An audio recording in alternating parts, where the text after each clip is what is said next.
Hey, Johnny, you're looking really good, man. Look, lovely tan and everything. Well, that's it. See, it's a Costa del Wen boy. Been in the kids' part of the pool. Oh, that's good. That's good. Well, I'm glad you... Look, we're going to talk business today. We're here for one purpose only. Peg's Boys. Now, last week you gave me the opportunity to talk about my latest project, but Peg's Boys, it's been around for a little while, because I bought the book, maybe 6 months ago, but it's still selling on Amazon and all those other sites. It came out in December, so January, February, March, April, May, June. Yeah, about 6 months. Yeah, you still see it floating up and down on the graph, so people do buy it, and some buy it the soft back, and some people go on... what's it called, Kindle, and a few, but it's on all sorts of sites. Yeah. But yes, it's doing okay. I mean, there it is. There it is. Yeah. Oh, well, there we are. See, I had my picture behind me last week. You've got your book with you. That's fantastic. That's right. We know it. If you're going to have a story, you've got to ring a bell. Was it your dad? Do you know what? I put a thing on last week on my Facebook that, I don't know about you, but you've got to grab your audience with your first song. You go on that stage and you've got to get them. Otherwise, you've got to fight. You know what I mean? Yeah. And I think it's the same with the book. You've got to grab them with the first paragraph. Otherwise, they're going to check it away. Okay, right. You know I mean? Let's put it to the test. Johnny Tudor is now going to read the first paragraph from Peg's Boys. Is that okay? Oh, well, you put me on the spot now. Have you got your glasses? Do you need your glasses? Do we get Alwyn, or can you do it yourself? No, I'm not. They got my contact lenses. You've got your contact lenses. Okay. So, ladies and gentlemen, the opening chapter from Peg's Boys by Johnny Tudor, as read by Hang on, I got to find the page for the author himself. Hold on. Because I've done a prologue. It's a prologue. It's a prologue. It is okay. Lovely. Okay. Oh my gosh. Oh, the prologue. That was wasn't that Frankie Howard in up Pompeii? Didn't he used to do the prologue? Well, yeah. See, you know where that came from? It came from a funny thing happened on the way to the Forum, which I was in 1966, and that's the opening line of that. He comes on. He goes, "Citizens, the prologue," and he used to go into a bit of a diatribe. Yeah. And that's where it comes from. Yeah. All right. Well, citizens. Okay. The prologue. Here we go. I am an old man now, and recent happenings seem to slip through my ever-decreasing memory. But the memory of that day and the guilt I felt then is as strong today as the day it happened. 1963, London. A cold wind whipped the rain down the grey city street. Passing cars were kicking up spray, soaking the old lady squatting next to the bus stop, chilling her to the bone.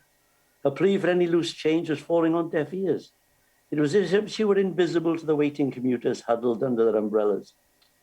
A red route master splashed to a halt. I was about to step onto the open rear platform, but I noticed the old lady was staring at me. Hello, John, as she said. Her deep-set eyes held my gaze, willing me to remember. How does she know my name, I thought. Embarrassed, I turned and mounted the bus. As it pulled away from Dolphin Square, I ran the image through my mind. It slowly dawned on me who she was, but it was too late. I watched helplessly through the sealed windows, running with tears, at her lonely, diminishing figure. I wanted to get off the bus or go back, or maybe I didn't. In truth, I chickened out and felt guilty about it ever since. I couldn't face what Peg had become. I just wanted to remember her as the vibrant young woman she was, and how she and her boys had touched my life back then. There we are. I wonder what happened. So, that's my first song with my book, so I hope it grabs people's attention. Okay, so that's the prologue. How did you come to write it, Johnny? Because you've had many different careers, as a lot of us who've survived this long. We all do, yeah. When did you think you could be a writer? Did somebody tell you, or did you just think I'm going to become a writer? No, it was by accident. I was having dinner with an old friend of mine, Robin Griffith, and I was talking about Dorothy Squires to him, and he said, "You should write this, John." I said, "I'm not a writer." He said, "Well, you know all the information, do it." So, as you know, I wrote a play about Dorothy, and also got together with Paul Turner and wrote a film about it, which never got produced, but it led to the play and the stage at the Sherman. And then I wrote the book about Dorothy, like a biography. And then people said to me, "You should write your biography, John, because you've done so much, you've been all over the world." I said, "Yes, but I said, I'm not an international name. You couldn't go to somebody in New York and say, Johnny Tudor, and say, who the hell is he?" So, I mean, I thought, I'll write it, but I'll write it as a novel. So I've used my information of my life, changed names of people, obviously, and amalgamated two people into one, but I've concocted it as a novel about three kids, like two kids I knew. They're an amalgam of two other, like four kids, if you like, and all the things we got up to. That's how it started. Yeah. Yeah. So it just happened, really. I didn't think I'm now going to be a writer. Yeah. Now, did you? And I think nobody can write I think you can write from your own experiences better than trying to make it up. Yeah. So how do you do it? Did you plan it out? All the chapters. Did you have a big piece of paper? Because sometimes when I write a musical, I've got lots of squares and on a big piece of paper, and then I fill them in and start, middle, end, finish. Yeah. Well, I did that with Mike Povey for the play, obviously, with the different scenes and so on. But with this, I started with the fact that I'd seen this woman in the bus stop. That's a true story. Right. And she looked down and out. And she said, "Hello, John." And I looked, "Who the hell is this woman?" And I felt embarrassed about it. And I got on the bus and went. And I did feel guilty afterwards. I remembered who she was. I should have gone back. So I thought that's a great way to start and then go back to where I met her and her two boys. Yeah. So then, like you said last week when you're talking about your musical and also your song, as you're writing, the people write themselves. You become, their backstory comes out. Well, I knew the backstory of these people, so I didn't have to work very hard. So I just wrote it from that point of view. Went right back to when I was a kid at 7 years old, and I just went through it chronologically, lad, and that's how it happened. Yeah. Obviously, you said the other day that you weren't, you didn't come out with lots of letters after your name from school. So What about that, overcoming that? Was there a fear of writing, or by the time you started writing these books, you knew your use of words was as good as anybody with a certificate? Well, the thing is, I used to read a lot as a kid. I read all the time, although I wasn't very good in school. I didn't like school, but I read. And what sort of stuff? What sort of stuff did you read? Well, I started off with like Enid Blyton books, and then I just Treasure Island.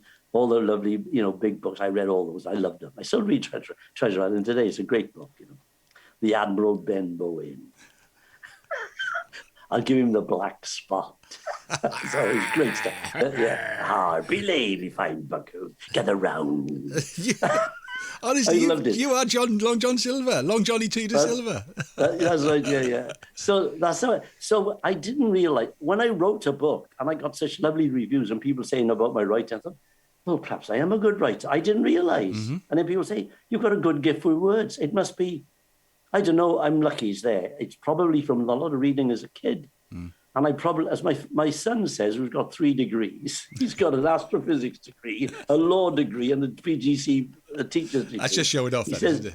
Yeah, he said, you've got a terrible education, but you've got to go to a good IQ, he said. Yeah. Do you know and what? That's probably it. It is true, because I knew a lot of kids in school who were almost written off as children because they weren't good at exams. They right. maybe didn't have a great memory. Maybe at home life wasn't conducive. I mean, to be honest, I did well in school, and the reason was my parents are both teachers, so I sort of had to do well at school. In the same way as you had to be good on stage, I had to pass my exams, otherwise I'd have been in trouble. Well, the point is with exams, like I used to freeze. I remember going for one exam. I think it was the 11 plus, and it was the English paper. And it was on a book by Arthur Conan Doyle, and I hadn't read it. So I'm sitting there looking at the paper, and I haven't read it. I can't answer these questions. It was just, I don't know. I think maybe I had the ADHD, whatever they call that thing when you can't concentrate. Yeah, ADHD. Yeah, that's right. Yeah, it might have been that. I don't know. But I've learned more since leaving school. Than I ever learned in school. I learned languages and so on and so forth. I've forgotten the question. What was the question? Me too. No, absolutely. No, just the whole thing about school can write kids off too early, can it? You can write kids that's off right. Too early. Well, I think I may have told you the story about the headmaster. Like, I was a good swimmer. And I won a swimming gala, and he gave me this prize in the assembly hall. And he said, see, even John Griffiths can do something, because that's my full name, John Tudor Griffiths. And I felt terrible. But then I think about it, they couldn't say that today, could they? No, and even John Griffiths. And rightly so. And rightly so. I mean, we don't want kids not to fear losing, or but you still want to encourage. They've gone too far now, haven't they? You just want to make sure that they don't get written off when they're just starting out, because people develop at different times. Okay, so to the books. So it's based on fact. It's based on a lot of things that happened. It's been fictionalized, of course. I mean, the part where I give you first of all, these two kids I met. I was living in Caerphilly at the time, and they said, let's go to Cardiff. And I said, where is it? He said, it's over there. So we walked over Caerphilly Mountain all the way to Cardiff, because he said his grandmother lived there. So we get to T-Drow Road, this big house. I said, he said, yeah, she lives in there. It wasn't his grandmother at all. It was his mother's boyfriend's mother. So we knocked at the door, and this huge house, and with like 3 kids, orphans in the storm, and she opened the door, this little woman, and she little those Poncelet glasses on the end of her nose. She went, who is it? And this kid said his name, and she said, oh, it's Peg's Boys, is it? She thought I was one of them, see? And that's where I got the title. Peg's Boys. But this woman, Peg, she was a real character. Nobody knew where she came from. She'd make like French toast and eggs Benedict for breakfast up the valleys. Do you know what I mean? She had a slightly posh accent, but she was, a bit of a drinker. But she was a real character. I mean, she'd lay a table for a kid's party with knife, fork, spoon, glass of wine, and a cigarette. 8-year-old. So these kind of characters I used in my story. The kids, Peg, I made her a singer. She wasn't a singer. But I've used all these little things that happened to me. Like when we were kids, we used to go up the mountain, and there was this guy who used to keep horses in his back garden. He had a prefab at the edge of a council estate, and the back garden went up to the mountain, see? And he had all these like piebald horses in the garden. And we used to rent them out for like 2 and 6 in those days. Yeah. And we used to ride these things bareback. It was a great life as a kid. You know what I mean? Yes. Galloping about the mountain on a piebald horse, or sliding down it on a piece of cardboard. Yeah. Yeah. I always remember a friend of mine, Gwyneth Petty. She's a very famous actress, and she said that because she lived in Surrey in the end, and she married a very, very eminent doctor that he worked in St Thomas's. And she said, my only regret, she said, my daughter will never slip down the mountain on a tin tray. I don't know what she means, because she did it as a kid. Yeah. You can have all the skiing. So all these things, all these rich things that you've learned in life and that you do, I've used in the book as an adventure of these 3 children and how they grow up and how they diversify. One becomes a dentist, one becomes a lawyer, and I become the one that's based on me, an entertainer and a singer, right? Mm-hmm. And then we lose touch over the middle years after everybody leaves school. I don't see him for years. And then we all come back together again. And the dentist is living in France. He lives in the Pyrenees. The lawyer lives in London, and I'm still in Wales. And we all get together. And it's the valley that drags us back. And we all come back because the valley is the pull, Because there's a little bit of something bad has happened, isn't it? I mean, we don't give too much. Oh, yeah. Something bad has happened. Did it happen? Yes. Not really. When I say something bad had happened, the dentist, he got involved with some really bad characters in London. Mm-hmm. When he was in college in Guy's, he was working on the docks as a night watchman doing a few quid, right? And he was letting the villains in, for a couple of backhanders. Right. Which is okay until they pulled these villains in and grilled them, and a couple of them got arrested. He was pulled in as well, but this friend of mine, and he was interrogated for 3 days. But he hadn't done anything wrong, and he didn't squeak on these guys. But they thought he'd squealed on them, and there was a contract out of it, right? He turned up at my house. This is years after I've seen him, with a gun and his wife. Where you going, Philip? Oh, I got to get out of town, he said. I said, what do you mean? I got a contract out of me, and I thought he was taking the mickey. Mm-hmm. But it was true. And he shot off to France, couldn't speak French, went to work in a hospital, I think, as a porter, just to learn the language and get.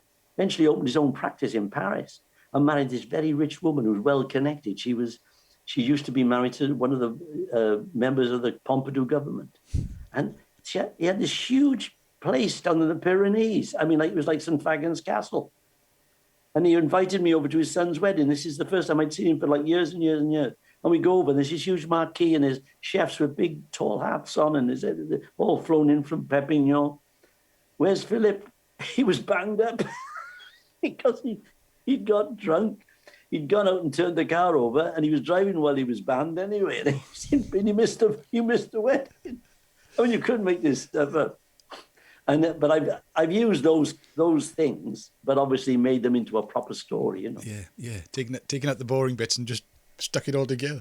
I mean, it sounds made it like a proper story rather than just anecdotes. You know what I mean? And that's brilliant. Getting a book published, was it tough to get a book published?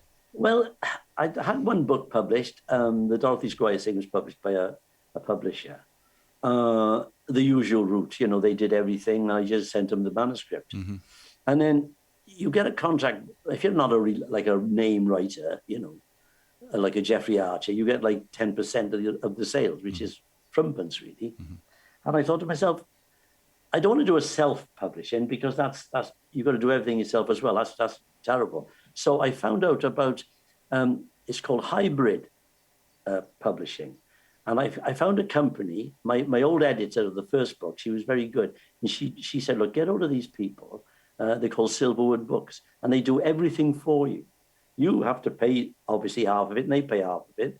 But they do it all. They do the printing. They do everything you want to do. They stick it on all the sites. It can be bought from any company you want. It's on Amazon. They do all that, and they help you with the publicity and so on. So that's what I did. Brilliant. So, but I get much more than 10%. No, 40%. Fantastic. And you were saying about becoming the poster boy, I think, last week for this type of publishing because, some people have had remarkable life stories, but they don't. The story doesn't quite. It's not like a biography has to be about someone, as you say, someone really very famous. So what's happened to you with this sort of publishing idea? Well, what happened? They rang me. They said, "Look, we love the way you've done this and written a novel, but based on your life. But it's a novel, so it could be read by anybody." And what I said was, well, the point is, as you've just said, if it's Mr. Joe Blow just as a biography or a memoir of himself, he's only going to sell to his family and his friends.